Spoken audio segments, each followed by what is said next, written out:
Hey guys, it's Pra from Techvoize, and you're watching In Case You Missed It, where we recap news from the previous week. This one will feature some stories from Ep4 as well. Firstly, Apple has announced its iPhone 7 and iPhone 7 Plus. They're both water resistant now, and as expected the headphone jack has been removed. There are two new colours, jet black which has a glossy finish and black which has a matte finish. The iPhone 7 Plus features a dual lens camera which can allow for higher quality zoom, but can also be used to achieve a shallower depth of field when taking shots. Pre-orders started yesterday with units being shipped on the 16th. Back at Ep4, Ace are really impressed with its new laptops, specifically the Swift 7 and 21X. The Swift 7 is the first laptop in the world to be thinner than a centimeter. It's powered by Intel's new 7th generation i5 processor, 8GB of RAM, and comes with a 256GB SSD. The touchpad is also wider than normal. If you're a fan of gaming, you'll love the 21X. It has a curved 21-inch screen which promises a more immersive experience, but also packs two GTX 1080 GPUs. It's an absolute tank weighing in at 8 kilograms. Fun fact, the 21X weighs more than 7 times the weight of the Swift 7. Swift 7 will release in October, and the 21X will arrive in 2017. Sony now, and they've introduced the PS4 Pro, which now supports 4K output as opposed to the PS4's 1080p output. One puzzling factor is the PS4 Pro doesn't have an Ultra HD Blu-ray drive, so you won't be able to play back 4K physical media. Some games will have so-called Pro versions to take advantage of the new hardware, while some might just be upscaled. Back at Ep4, Sony also introduced their flagship for 2016, the Xperia XZ smartphone. You now have laser autofocus as well as RGB-C IR sensor for white balance and capturing accurate colours.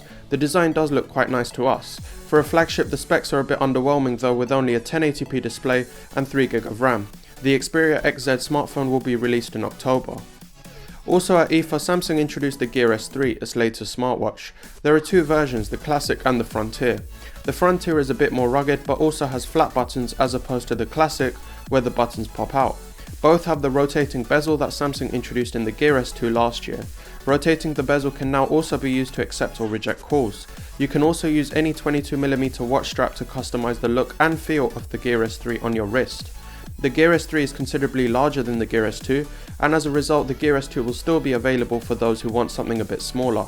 The Gear S3 is due to be released in October. Now, we mentioned back in episode 2 about Google rolling out Android 7.0 Nougat to Nexus devices. Well, this week LG unveiled the V20, the first smartphone to ship with Android 7.0. The V20 has a similar second screen structure to that on the V10, and as you might expect is packed to the gills with high-end specs. These include a 5.7-inch Quad HD display, Snapdragon 820 processor and 4GB of RAM. LG have also included a HD audio recorder and a Hi-Fi Quad DAC in the phone, which LG have said should minimize distortion and noise by up to 50%. It's great to see LG taking sound seriously, especially because one of the major uses of smartphones nowadays is capturing high-quality video.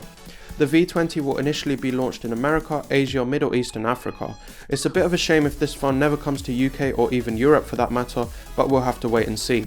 That brings us to our question: how do you feel about certain phones or even certain variants of phones only being released in selected markets? Would you ever consider importing a phone from another country if it doesn't come to yours? Let us know down below. That's it for this week's In Case You Missed It. Leave a like if you enjoyed and tune in next week for more. Links to stories shown will be in the description, as well as all our social media links, so check those out. You've just been voiced.